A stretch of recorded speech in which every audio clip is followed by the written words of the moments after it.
Hello बच्चों, good morning.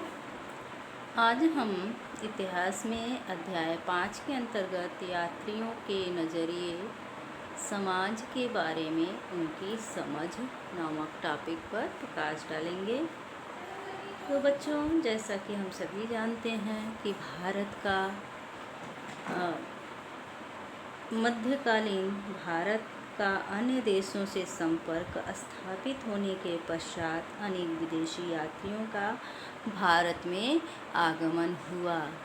तो बच्चों, प्राचीन काल से ही जैसा कि हम सभी जानते हैं, भारतीयों का संपर्क विदेशों से रहा है।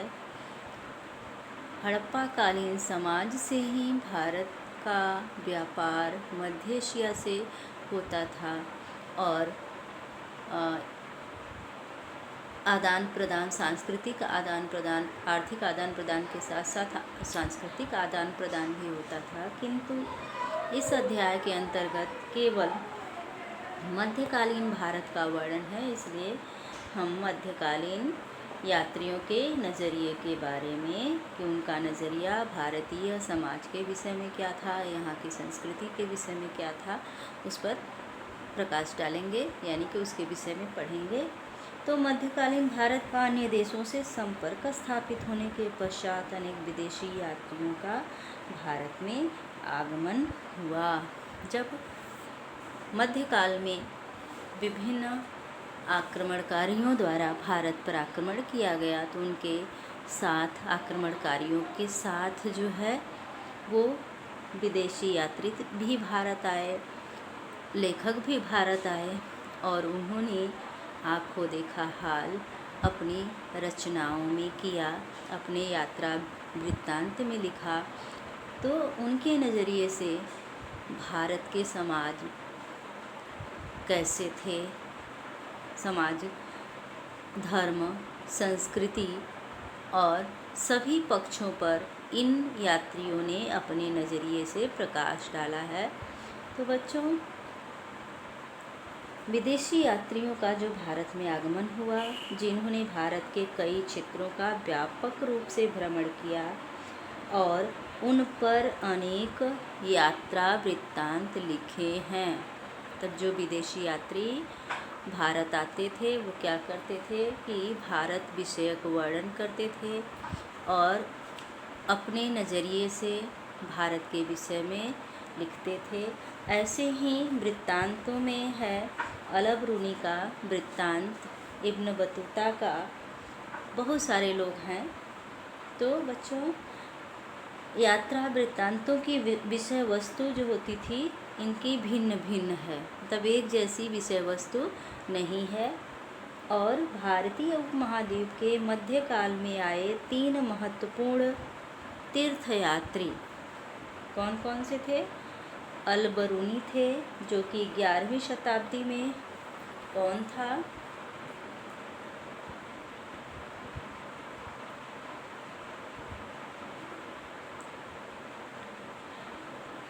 अल-बरूनी था, जो कब आया था? 11वीं शताब्दी में। ये अल-बरूनी जो थे 11वीं शताब्दी में आए थे और ये कहाँ से आए थे? उज्बेकिस्तान।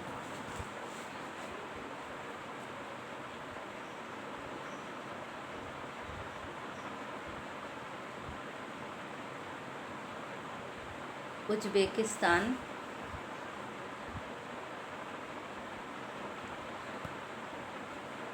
इसके अतिरिक्त इब्न बतूता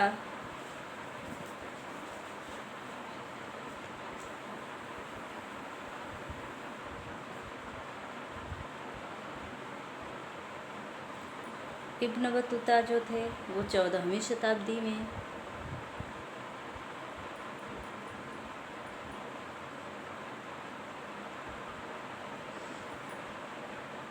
मोरक्को से आए थे। देश का नाम क्या था? मोरक्को था। और फ्रांसवा बर्नियर तीसरा कौन था?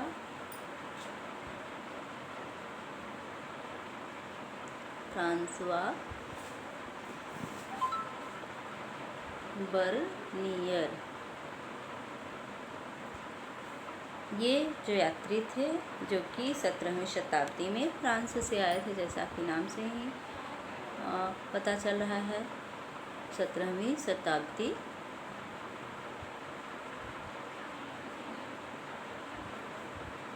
फ्रांस, ये 17वीं शताब्दी में फ्रांस से आए थे। इनके यात्रा वृत्तांतों से क्या होता है, इनके द्वारा लिखे गए यात्रा वृत्तांतों से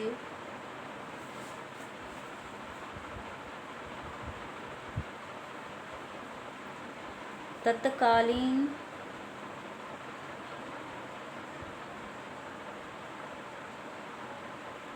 सामाजिक,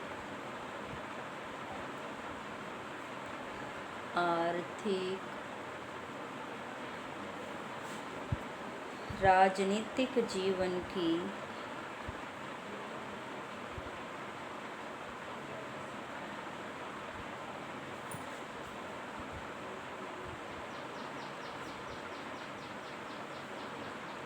महत्वपूर्ण जानकारी प्राप्त होती है।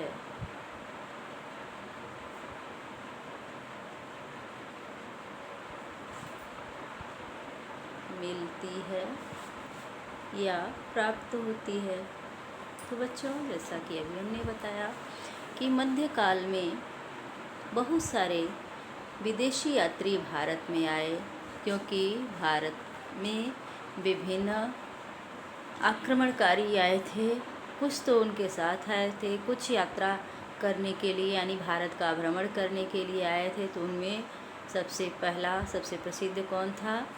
अल-बरूनी था, जो कब आया था? 11वीं शताब्दी में आया था। और किस देश का था? उज़्बेकिस्तान का था।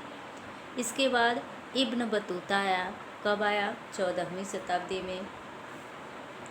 इब्न बतूता 14वीं शताब्दी में मोरक्को का रहने वाला था। इसके बाद फ्रांसवा, जो कि फ्रांस का रहने वाला था, 17वीं शताब्दी में भारत का भ्रमण किया। और इनके द्वारा लिखे गए यात्रा वृत्तांतों से तत्कालीन भारतीय सामाजिक, राजनीतिक, आर्थिक, धार्मिक जीवन की महत्वपूर्ण जानकारी मिलती है।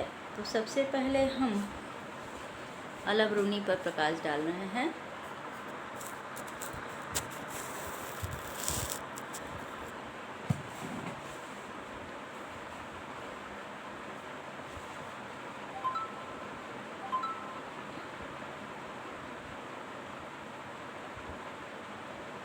ये कौन थे? अल-बरूनी या अल-बिरूनी भी लिखते हैं। क्या लिखते हैं इसको? अल-बिरूनी।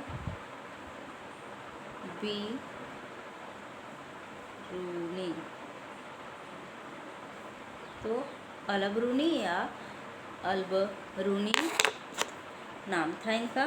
इनका जन्म जो है 773 ईस्वी में उज़्बेकिस्तान के ख्वारिज़्म में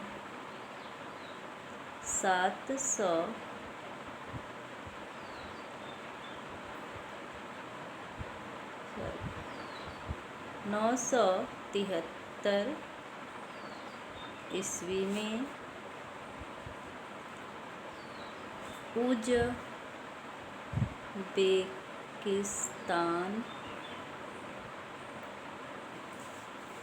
के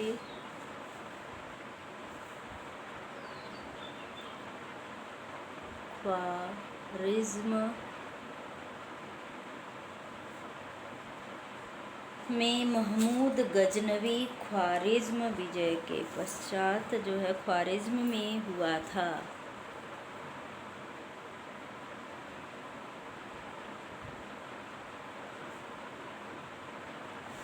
और इनका जन्म यानी अल-बरूनी का जन्म कहाँ हुआ था बच्चों? उज़्बेकिस्तान में हुआ था। और कब हुआ था? 973 ईस्वी में हुआ था। और महमूद गजनवी ख्वारिज़्म विजय के पश्चात अल-बरूनी को अन्य विद्वानों के साथ गजनी ले आया था। महमूद गजनवी, जैसा कि आप सभी लोग जानते हैं, गजनी का शासक था और यह विभिन्न देशों पर आक्रमण किया था। इसी क्रम में इसने क्या किया था महमूद गजनवी ने कि इसने 1017 ईस्वी में महमूद गजनवी का भारत पर भी 17 आक्रमण है, जो कि आप छोटे क्लास में पढ़ चुके हैं। इसी तरह से महमूद गजनवी ने क्या किया 1017 में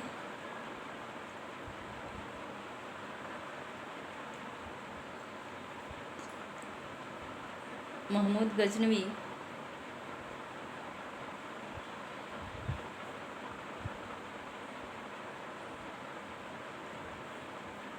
ख्वारिज़्म विजय के पश्चात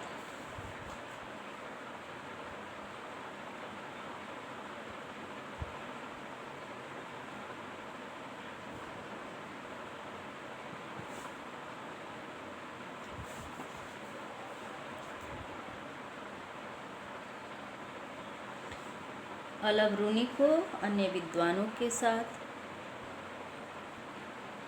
अल-बरूनी भी लिखते हैं,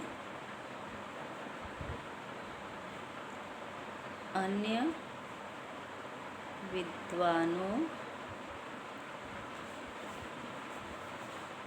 के साथ ख्वारिज़्म से गजनी ले गया। कहाँ ले गया बच्चों? क्योंकि यह कहाँ के रहने वाले थे अल-बरूनी? ख्वारिज़्म के रहने वाले थे। तो ख्वारिज़्म विजय के पश्चात अल-बरूनी को अन्य विद्वानों के साथ महमूद गजनवी ने कहाँ ले गया कि गजनी ले गया। गजनी का शासक था, इसीलिए उसे महमूद नाम था, गजनवी कहा जाता था। तो गजनी ले गया। किसको ले गया?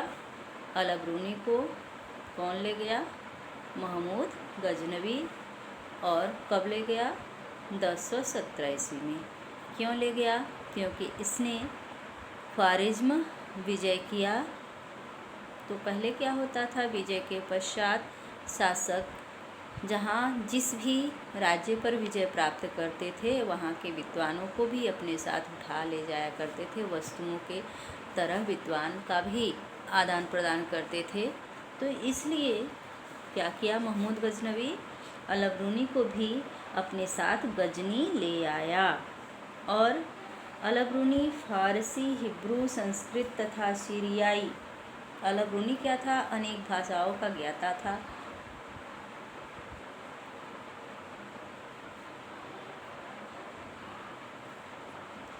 अनेक भाषाओं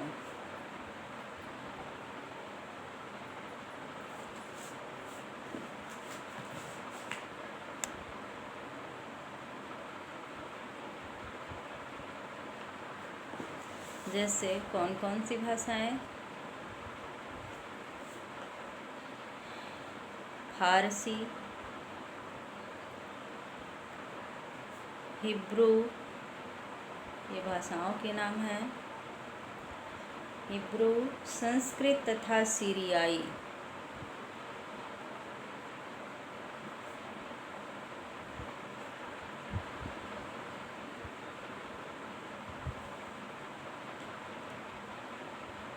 अल-बरूनी क्या था कि विभिन्न भाषाओं का ज्ञान था अल-बरूनी को, जिसमें कौन कौन सी भाषा थी? फारसी थी, हिब्रू थी, संस्कृत थी तथा सीरियाई भाषा आदि का उसे विशेष ज्ञान था। अल-बरूनी को यूनानी भाषा की जानकारी नहीं थी, किंतु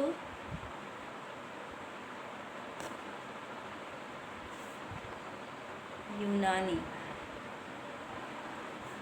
भाषा नहीं जानता था।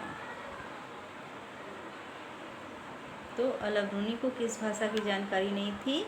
यूनानी भाषा की जानकारी नहीं थी। उसने अनेक संस्कृत रचनाओं का अरबी में अनुवाद किया। किसने बच्चों? अल-बरूनी ने क्या किया कि अनेक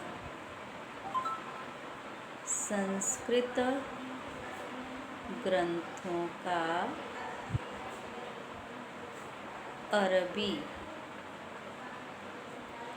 में अनुवाद किया।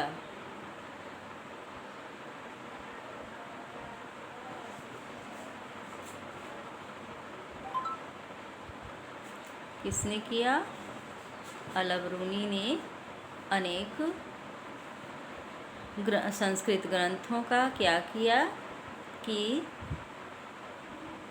अरबी में अनुवाद किया, और पतंजलि का व्याकरण पर भी ग्रंथ लिखा। क्या किया? जो पतंजलि का कौन सा ग्रंथ है? महाभाष्य। उस पर भी क्या किया इसने, जिसे व्याकरण कहा जाता है। पतंजलि की प्रमुख ग्रंथ है महाभाष्य, जिसे व्याकरण भी कहा जाता है, पर ग्रंथ लिखा। तब महाभाष्य का व्याकरण का इसने क्या किया? अरबी में अनुवाद किया।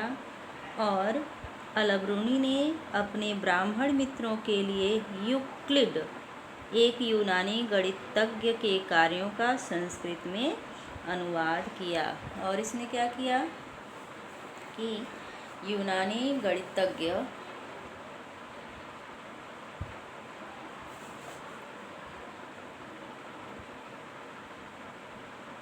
यूनान के जो गणितज्ञ थे, जिनका नाम था यूक्लिड,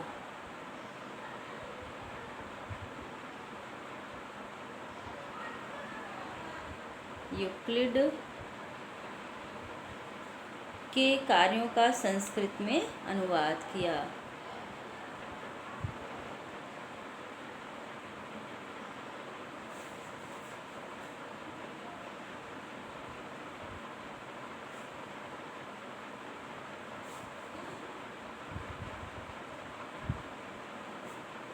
किसने किया बच्चों?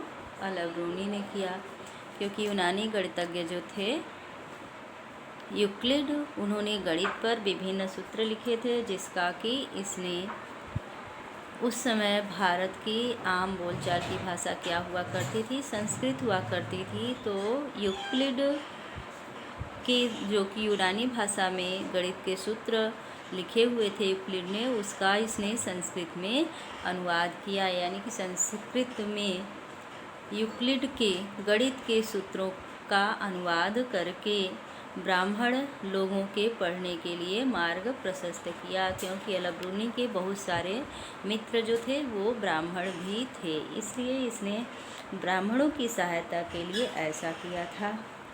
और पंजाब के गजनवी साम्राज्य का पंजाब के गजनवी साम्राज्य का भाग बन जाने के पश्चात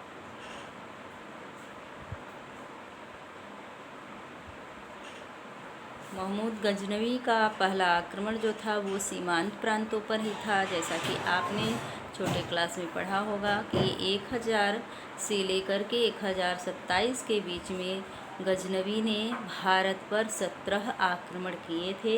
तो पंजाब के शासक को भी इसने हराया था। और तो पंजाब को कहाँ मिला लिया गया था? गजनवी साम्राज्य के अंतर्गत मिला लिया गया था। तो साम्राज्य का भाग बन जाने के पश्चात, पंजाब के गजनवी साम्राज्य का भाग बन जाने के पश्चात क्या हुआ कि अल-बरूनी ने ब्राह्मण पुरोहितों तथा विद्वानों के साथ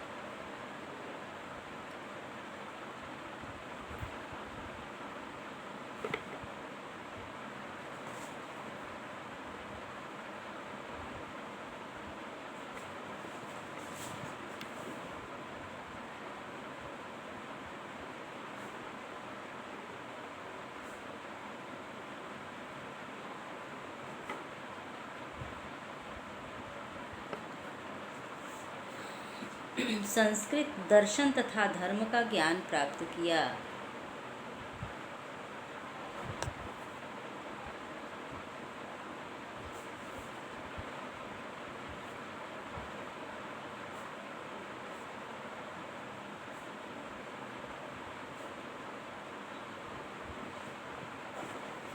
जैसा कि अभी हमने बताया बच्चों कि महमूद गजनवी ने भारत पर 17 आक्रमण किए थे और 1000 ईस्वी से लेकर के 1027 ईस्वी के मध्य उसने 17 बार आक्रमण किया था। पंजाब के राजा जयपाल को इसने परास्त किया था और पंजाब को गजनी साम्राज्य में मिला लिया गया था।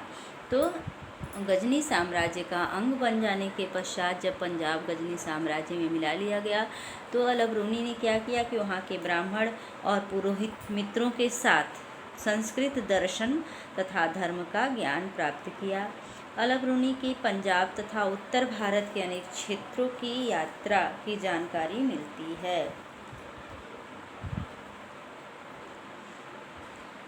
अल बरूनी के पंजाब तथा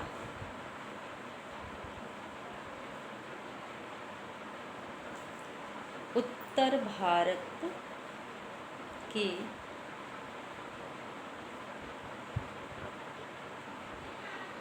अनेक क्षेत्रों के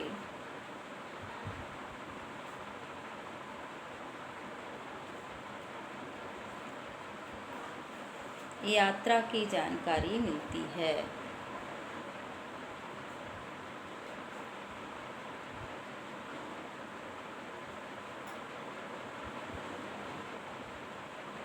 अल बरूनी ने क्या किया था कि पंजाब के साथ साथ इसने उत्तर भारत के अनेक क्षेत्रों की भी यात्रा की थी और साथ ही ये वृत्तांत पश्चिम में सहारा रेगिस्तान से उत्तर में वोल्गा नदी तक के क्षेत्रों से संबंधित थे।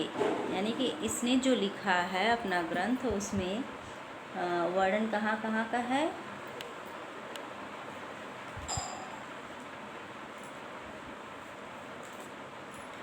ये वृत्तांत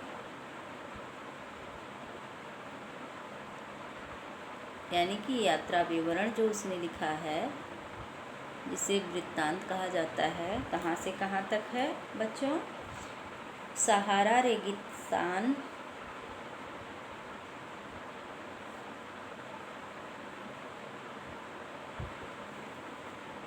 से उत्तर में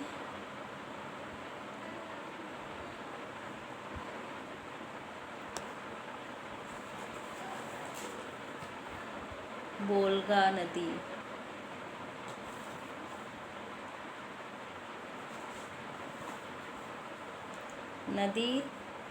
तक के क्षेत्रों से संबंधित है।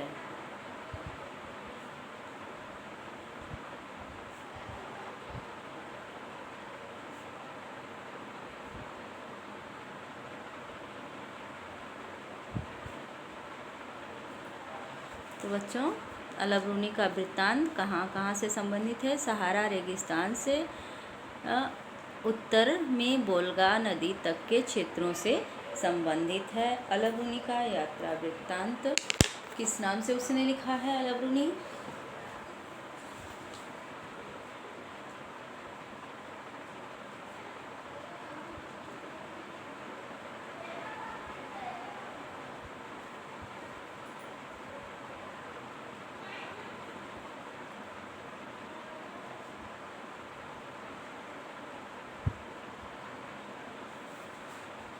किताब उल हिंद किस नाम से बच्चों?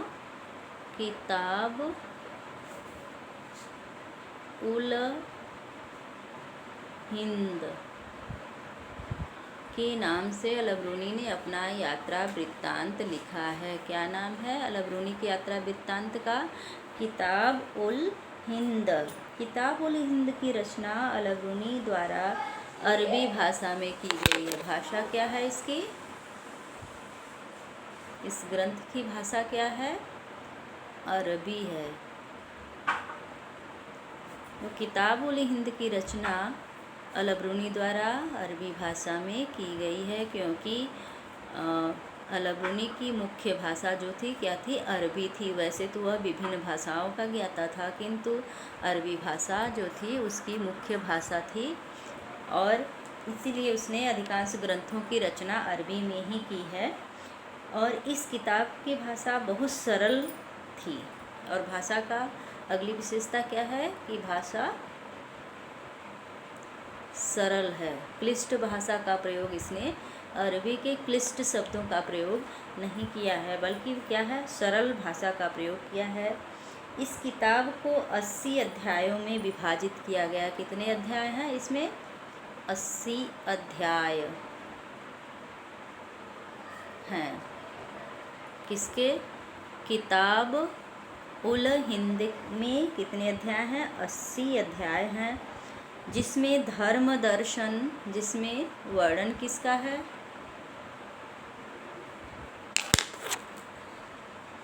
धर्म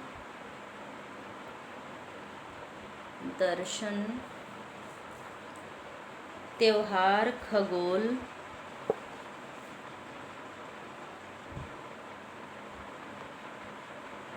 त्योहारों का वर्णन है, खगोल का वर्णन है, खगोल विज्ञान। खगोल विज्ञान मतलब अंतरिक्ष विज्ञान से संबंधित जो अध्ययन किए जाते हैं उसे खगोल विज्ञान कहते हैं।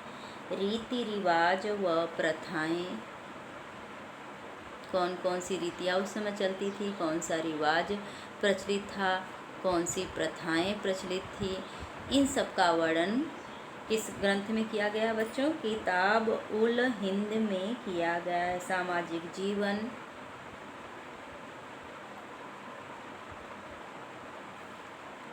तब आप देख रहे हैं कि उसने समाज के हर पहलू पर भार, तौल तथा मापन की विधियां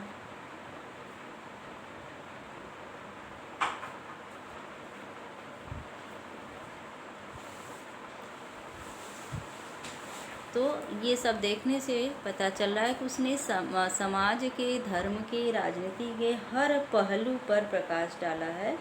उसका कोई भी पहलू उससे अछूता नहीं है बच्चों। तो साथ ही मूर्तिकला, कलाओं पर भी प्रकाश डाला है। मूर्तिकला, कानून, कौन कौन से कानून चलते थे, मापतंत्र विज्ञान,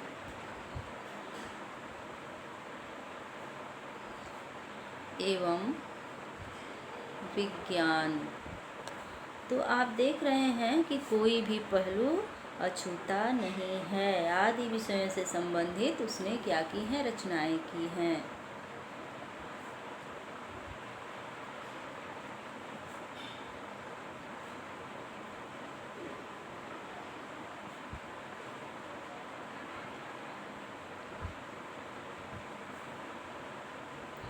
किसने किया है बच्चों?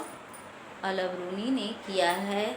इस विषय की रचना खगोल विज्ञान की यानी अंतरिक्ष विज्ञान की, धर्म की, दर्शन की, त्योहार, रीति रिवाज, प्रथाएं, परंपराएं, जीवन शैली, भार तौल तथा मापन की विधियां, मूर्तिकला, कानून, मापतंत्र एवं विज्ञान आदि विषयों पर उसने प्रकाश डाला है। कोई भी विषय जो है उसको उसने छोड़ा नहीं है। सभी विषयों पर उसने रचनाएं की हैं।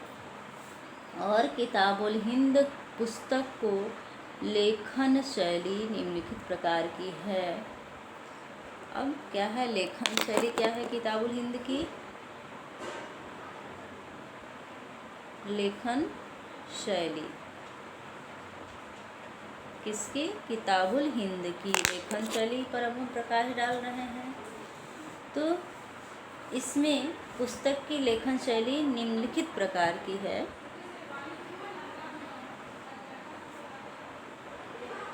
किस पुस्तक की? किताबुल हिंद की लेखन शैली कैसी है? निम्न प्रकार की है। पहला क्या है कि आरंभ में एक प्रश्न होता था, मतलब प्रश्न से शुरू है,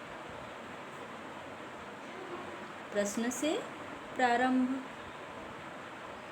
क्या करते थे? आरंभ में एक प्रश्न होता था, उसके बाद संस्कृतवादी परंपराओं पर आधारित वर्णनात्मक लेख होता था। फिर आरंभ में एक प्रश्न होता था और इसके बाद संस्कृत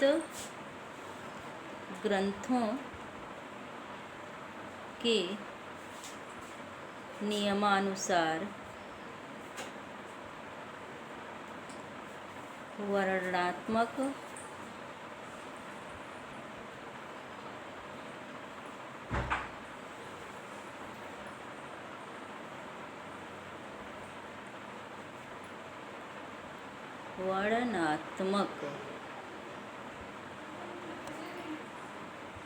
लेख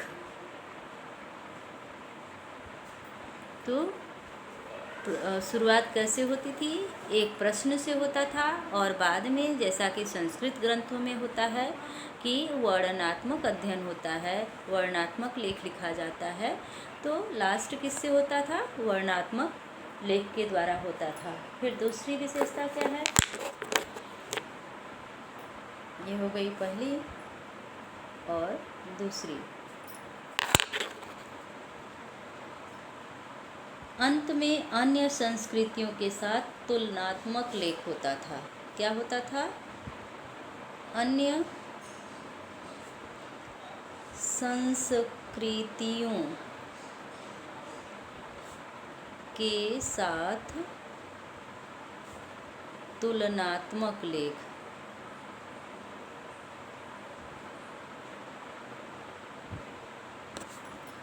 और क्या करता था कि विभिन्न संस्कृतियों के साथ तुलनात्मक लेख लिखा करता था। और अलबरूनी ने लेखन में अरबी भाषा का प्रयोग किया है। भाषा क्या होती थी?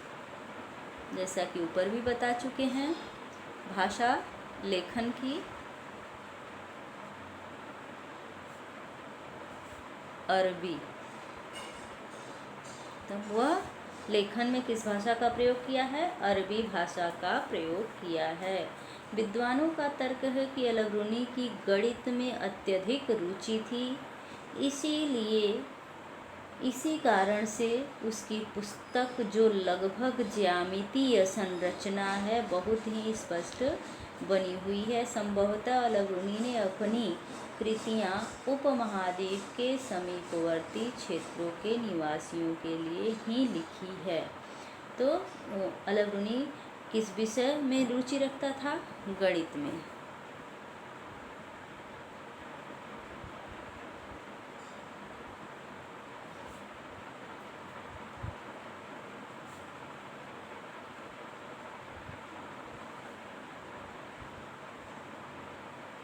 तब उसकी रुचि गणित विषय में अधिक थी और उसकी पुस्तक भी ज्यामितीय संरचना है, इसीलिए उसकी पुस्तक क्या है? ज्यामितीय संरचना है। क्यों? क्योंकि उसे गणित से विशेष प्रेम था, इसीलिए उसकी पुस्तक भी ज्यामितीय संरचना है, बहुत ही स्पष्ट बनी हुई है। ज्यामितीय संरचना क्या है? जो कि क्या है? स्पष्ट है।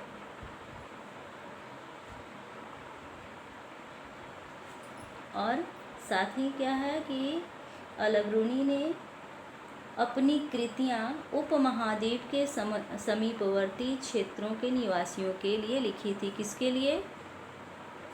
उपमहाद्वीप के समीपवर्ती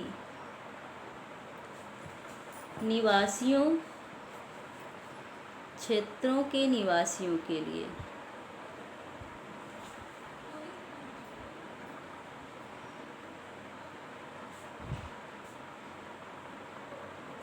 लिखी,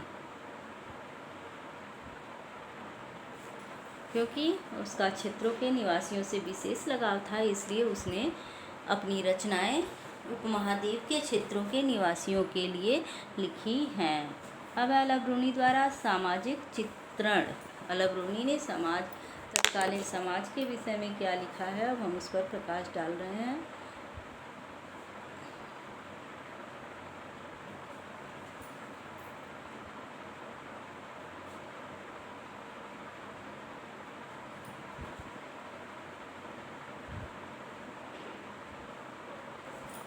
अलबरूनी ने समाज के विषय में, तत्कालीन समाज के विषय में क्या लिखा है बच्चों? अलबरूनी ने सल्तनतकालीन भारतीय समाज का चरित्र चित्रण किया है, जिसमें जाति संबंधित विवरण को प्रमुखता दी गई है। कब किया है? सल्तनतकालीन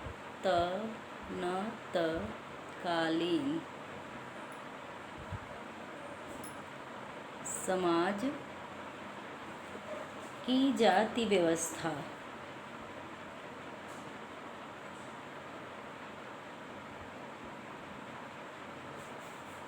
का विवरण मुख्य रूप से किया है।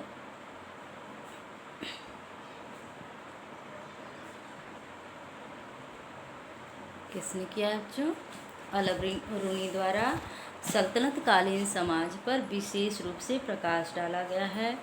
तो उसने, अलबरूनी ने समाज के विषय में क्या लिखा है कि भारत में प्रचलित जाति व्यवस्था की तुलना अन्य देशों से की थी, और जिसमें उसने बताया कि प्राचीन फारस में 4 सामाजिक वर्गों का प्रचलन था। कहाँ था? उसने क्या किया है कि भारतीय समाज का अन्य देशों के साथ तुलना किया